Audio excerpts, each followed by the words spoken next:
Okay. Please welcome to BraveWords Streaming for Vengeance, the legendary Mr. Mick Mars. How are you doing, sir? I'm doing great. Thank you. Thank you for having me on your show. Absolutely. Well, it's exciting times in your world. I've heard about half of this record that Steve has sent me, and wow, it's heavy times equal heavy, dark riffs. How long has the seed been planted? Ah, I've had it's some well, let me see, a long time. Yeah. A long time. Uh, I've had, you know, different, it isn't Motley, is what I'm trying to say. And it's like, so I just, I do a different style of writing, and as well as like, you know, I didn't want to sound like Motley, so it's like these ideas have been growing in my head for a very long time. And that's a really important question because you want to have your own identity, right? It doesn't want to be a Mötley Crüe record. It has to be a Mick Mars record. Yes, yeah, and it's more not like to be like Mick Mars starting a solo career. It's just like I would like people to be familiar more with what I do, you know, musically, because I like so many different types of things, you know, and I don't know. So I'm recorded it, wrote it, recorded it, putting it out, seeing how it flies. I mean, I'm working on my second record now. Wow, really? Jeez. Yeah, and So it's like we'll see how that goes. how do you find it all spilling out? Is it has to spill out? I'm sorry. How do you find all the music? It just has to spill out? It's there. It's just there. And then I just go like, and I put it down. And if I listen to it like the next day or a few hours later, I go like, that's all bad. Or that's all good. Where can we go with it, you know? Now, talk to me about your band, especially singer Jacob Bunton. How long have you known this gentleman? Maybe 3 or 4 years. Okay.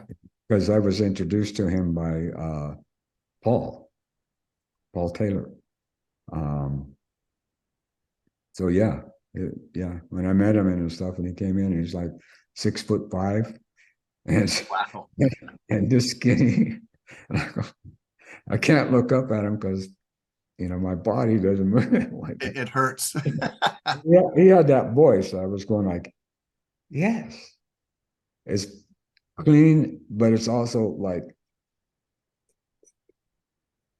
dirty, like kind of like uh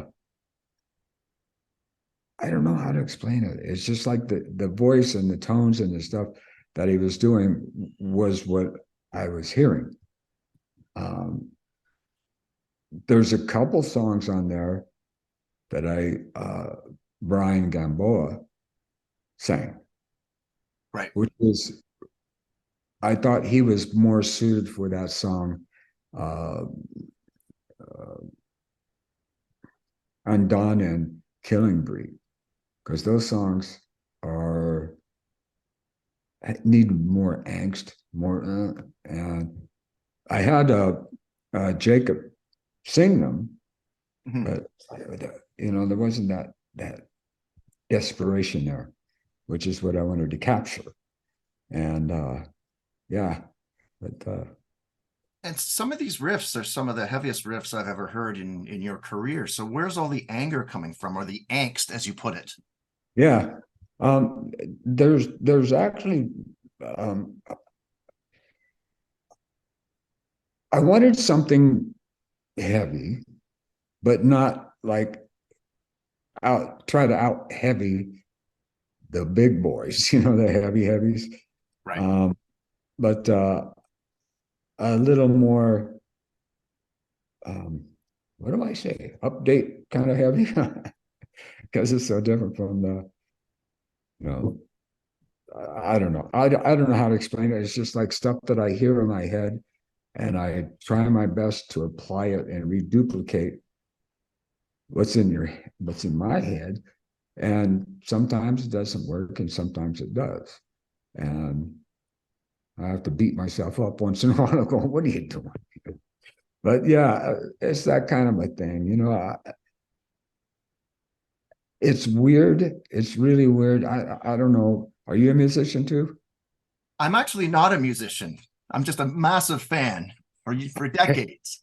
Okay. For well, in my situation, it's like uh, I can hear like in the back of my mind stuff, but I'm not quite sure what it is, you know. But not like I'm crazy or anything like that. But it's a melody, and I'm going like, so I have to learn it on my guitar because I'm not one of those sight reader kind of guys. About it. And sometimes I go like, God, what was I thinking? And then sometimes, like I say, it's like I go like, whoa, that's pretty cool. You know, like with the um, Killing Breed, that one took me a couple of years to get it right because Wow. I had a lot of different parts, and I went, this ain't working, this ain't working, this ain't working, you know. And so it's like, let's go a whole new direction and see what happens. Now you just rewind quickly. You said heavy like the big boys. What's the heaviest you think you've ever seen live? I'm talking about people like Gore and, and Guar? yeah, Gore and Slipknot, and you know, some of those the really heavy guys, and the guys that got that real thick thick sound. And it's like, that isn't quite where I wanted to go because, you know, being a little older than them, you know, it would be weird. Not number one. It's like, you know, it's just like um, no, it wasn't for me. But you know, it's like I appreciate those bands for like being like that, but I'll never be able to be heavier than those guys, you know. And I really don't want to be, because you know that's their spot, you know. Well, it's interesting when Mötley Crüe launched in the 80s, it was this massive Sunset Strip thing, but at the same time, it was the thrash and speed metal bands, the big four. Were you paying attention to bands like Metallica or Slayer, or was it just you guys were just focused on your world? You know it. I'm glad you asked that because there was a lot that I missed. I was, you know, I mean, we played with Metallica a few times over the years and stuff, and uh, you know, some of the bands like that, and uh, Guns N' Roses. They were the first tour that they did with us in '84, and you know, things like no '85, I think. Um, but anyway, yeah. So playing with those guys, but there was so many other things, you know, that I missed. You know, like different bands and different directions and different, you know, things. And it's like when you finally wake up and go like, oh yeah, what's this music? Oh, it's rap. Oh, okay. You know what I mean? Where'd that I come mean, from? it wasn't that far removed, but you know, it's like you get locked into your uh, own thing. And for me, I missed quite a bit of, you know, other bands, you know. Well, we can reminisce in a couple minutes. I want to maybe focus more on the record for a moment. What do you Uh-huh. think? Because you must be designing the packaging and the vinyl. What do you think about this vinyl craze? Because you obviously have to release this on wax, right? Yeah, well, vinyl actually, but it sounds better. Yeah. It's warmer. It's a more warm, rounder sound, not as brittle and, you know, brassy as the and as like CDs. I like tapes too because they're warm, but they got the hiss, you know, to it. And but records, especially on mine's being on 180 grain or gram, 180 gram vinyl, Okay. and it's white, not white, but virgin vinyl. So Okay. it's kind of like a cloud looking color. And that makes virgin vinyl. Let me say this: no album starts out black. It's like they're starting out the color that I'm releasing, and they put the pigment in, And so the other, this real spotty records and this and this and this and this, they look really cool, but they don't sound as good. A lot of people don't really hear it. I do, but um, and also I didn't want to I think a lot of people are expecting me to put out a red one, Okay. for Mars. And I'm not, though. I think that, there's going to be a lot of surprises and they're like, what color is this? And it's actually virgin vinyl and it's thick. And if I knew, they just came out with a 200 grain one and I went, Oh, and I missed it. beat by So, that much. yeah, I know. Just like, double, what's his name? Now, Maxwell Smart. Missed it by this much. th- Yes. there's a lot of bands these days that believe that there's no sense in releasing new music, although the Stones just released something. So what do you think about bands like Kiss? We'll probably never see a new Kiss record ever again, for example. I think that really, if you deliver something, uh, let me ask you a question, okay? If Jimi Hendrix was still alive and he released a new record, would you buy it? Absolutely. In Me one too. second. That's what I'm saying. You know what I mean? So if you got that kind of a thing, yes. If you're like one of those, you know, one shot bands and they got one album and then they just break apart or whatever, they got back together, nah.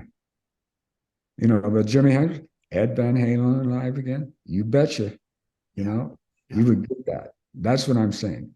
It's like that. You could be 90 years old and release a record and people would still think you as this guy, Jimi Hendrix on Isle of Wight or whatever. You know what I mean? Right. Right. Like, that's how I feel about like new music. Um, I know that a lot of people would like to see that live, of course, but by the way that I really don't like the way I look anymore. So it would be a little tough for me to, I could do like, one-offs and that kind of stuff, but as far as like a full tour, I So feel, you are willing to go back on stage the odd time if it makes sense to you. well, yeah, but it's still like not like the full-blown touring. It would be more of the small clubs, like House of Blues is small, Right. and Right. small theaters and stuff like that, but for a one-off, not like I might play 10 days out of a year or something. You know what I mean? Uh, a residency I could do. Yeah. As far as the worldwide, that gets tough. Yeah, can't do that. But when the last time you did it, and I was talking to Bret Michaels, it was within the past year, and I said, Bret, like, holy shit, this package is arguably one of the greatest tours in mankind's history. Like, what a massive, massive, wow. And it's such a boon for fans, right? Yeah, I guess. I lost you at the Michael part. No, when I was speaking to Bret Michaels about the stadium Oh, okay. tour, I got you. I got you. I got yeah, you. and I was just like, it's unbelievable how big that's not unbelievable, but it's just I The love the sta- fact that it was so big. yeah, the stadium tour, right? Yeah, yeah, Yeah, yeah. That one wasn't so bad because it was like, a few days between, and it was mostly, you know, in the States and Canada and stuff. And but as far as the worldwide tour, it I I I had to tell them, I can't do that. Yeah, yeah. Yeah. Um, Not to pry into your private life, but how does your condition actually affect your guitar playing? Like, are you in pain right now? If I stand up, Yeah. but as far as affecting my playing, no, no, my mind's as sharp as ever. What can you remember a musical point in your life where you said, I have to do this as a career? Yeah, ever since I was a little child, you know, in my onesies area, my one single digit era, 3, 4, 5 years old. What, but do you remember like the moment? A lot of people point at the Beatles on Ed Sullivan, for example. Well, you'll be surprised who really made me want to play guitar was a country western man by the name of Skeeter Bond. Okay, wow. And, and I saw him when I was about maybe 3 or maybe 4. And uh, do you know what 4-H fairs are, right? Yes, I've heard of them. Yes. Back in the old days, you got to think back to the 50s, where people bring their crops and they go like, I got the biggest pumpkin, it's like, look at that now, that kind of a thing. Right. But that was just down the street from where I lived in Indiana. And I went there and Skeeter Bond, I can remember this really vividly. 2 picnic tables to sit on, right? With some kind of like scarf on it.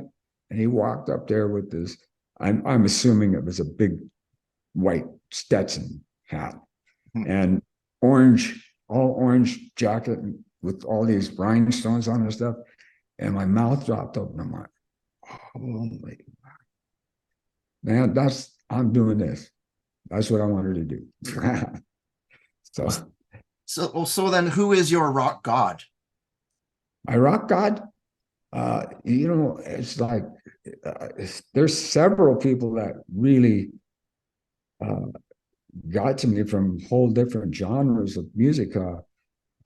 Blues people like Michael Bloomfield, uh, Jeff Beck, of course, Jimmy Page, Blackmore. You know, listen to these guys, and I mean, really, like you could do that. You could, and it's like learning, watching, keep my ears open. I mean, I love all sorts of music. Like I like funk, I like R&B, I like soul music, like Wicked Pickett and all those guys. You know, so I got a lot of influences from a lot of places, and so one really probably my most I got like a few of real hero type guitar players. Well, Beck, of course, and uh, um, I just had Hendrix, of course, and Michael Bloomfield, Alvin Lee. I was going to say Alvin Lee. Yeah, those those kinds of people. Just like, and Alvin Lee wasn't a shredder, but he was because he was playing blues licks like the shredders do today. That footage of going home at Yeah, Woodstock is one of the most motherfucking heaviest things ever. I know, I know. And I studied him for a long time too. And as I can tell you what amps that he used uh, 4 Marshall cabinets with a 45-watt head plugged straight in. That's it. Wow. Shredded, just shredded. Now, Mötley Crüe was always famous for their live show as well. But was there a band that you saw live and you said, holy shit, we have to be better than them because they're kicking my ass? Yeah. I never really thought about it that way. Musically, maybe, but not show wise. Not like, oh, I got to top them with the show. And I was going like, what about the music? Does it get pushed back? and you're more interested in the theatrical part of it, or the music part of it. And I've been more like the music kind of a guy. Was Like there a band that actually really kicked your ass live though, when you saw them? Pardon me? Can you name a band that really kicked your butt live as a fan?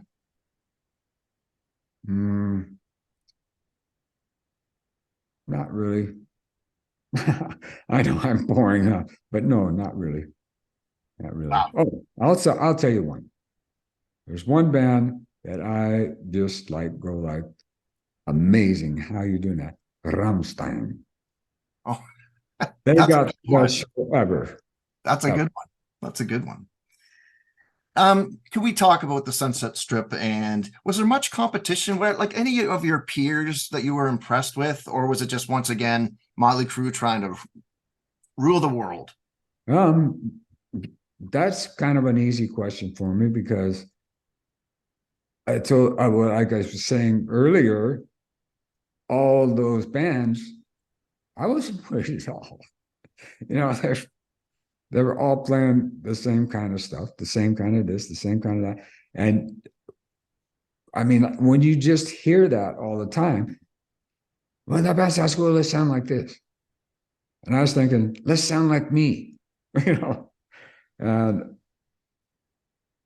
when I wasn't going to share the name until I thought the people that I wanted to work with were the right people. Mm-hmm. Luckily, I got lucky on that. Yeah. With all the guys. And we took off like, the bat out of hell. Not to get on, but we did. It didn't take long.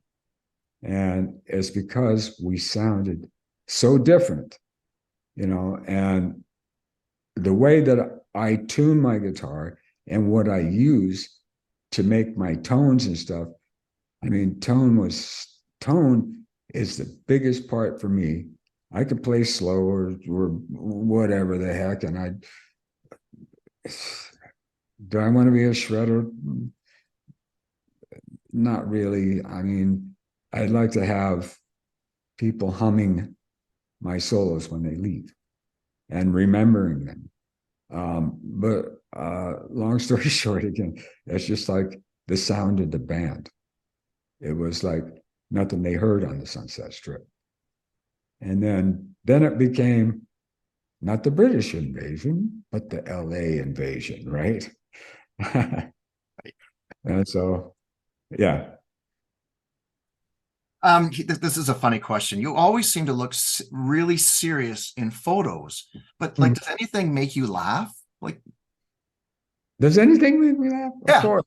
You're laughing a lot right now, though, but most of the photos you see, you're just very serious. Oh, I'm just in, this kind of like somber guy. Guess what I'm not even that. It's just like I see the other guys smiling and stuff, and some of the photos and stuff, and I just like, I don't know. I was supposed to be the mean guy, and I wasn't. I don't know how to explain it. I just didn't, feel the urge to really go, that kind of a thing.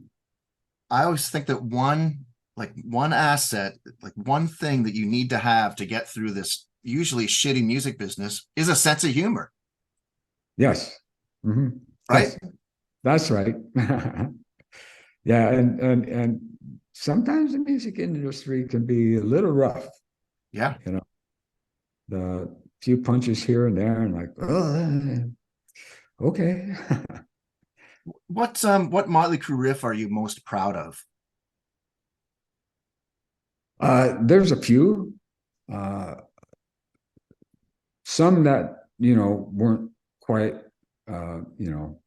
hits, but Sticky Sweet was one that was kind of cool to me.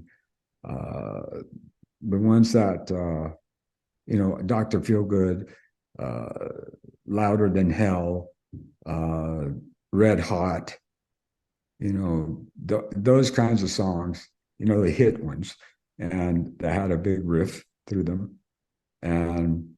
But some of the other ones that were like, the guys that had the album heard them, but not, virtually no one else, what I mean? Now, the big reveal for this solo record is on Halloween, and I think you're a big Halloween fan. What's the scariest movie you've ever seen in your life? Well, the most I don't think that I never thought they were scary because I thought they were, they were just cool. I loved it. But the only one that made me kind of like, oh man, was King Kong, the original 1931 one. Really? And I was laying there on the floor with my black and white TV in Indiana, watching King Kong. And these, savage brontosauruses would come out of the water and chew these people up. And I could see like arms dangling. They were puppets, of course, mannequins, whatever. But the arms coming off and stuff. But yeah, I was like small. I mean, we're like, and it was not scary, but like kind of like, wow, kind of like I guess a little nauseous because I would see people being eaten by dinosaurs, but it didn't scare me. It was just like, wow, that kind of a thing. But I always loved them. I don't know. They're my favorite. I wish I owned all of them, but I don't. But just a couple more quickies for you. Where does the name Mick Mars actually originate?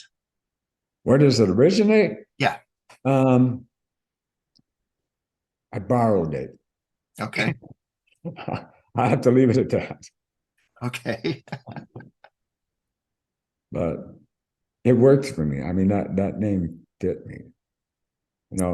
Robert Deal was kind of bland to me. Yeah. And I needed something that, even though that is just like a blah, blah, a lot of, musicians' names are blah, blah, blah, blah, blah, blah, blah, the rhythm of it. Right. Mine's just blah, blah, but fitting for me. Either Bob Deal or Mick Mars. What do you think? Did you get this yet? I haven't gotten it. No, I've seen it. How much of a part did you have in creating this beast? The box, I mean. The record, I know. None. Okay. But I think it's good. I think it's cool. But no, that's usually the what usually happens with when I was in Mötley, what they would do is like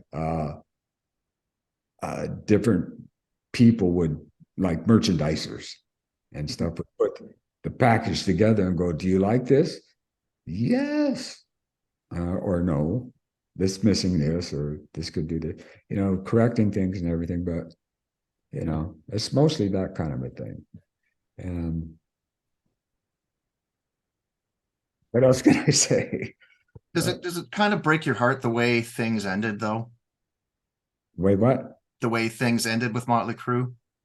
Did it break your heart? Sometimes, but sometimes you gotta, grow more, and but I can't take it any further than that, because of all the crap. But what is it like the birds say? A time to sow, a time to reap. Love that song. Yeah. Yeah, me too. I learned how to play it when I was 14. Really? Wow. Yeah. Love the birds. On a 12 string too. Nice. Yeah. Dude, thank you for all the music. And I can't wait to hear this full record.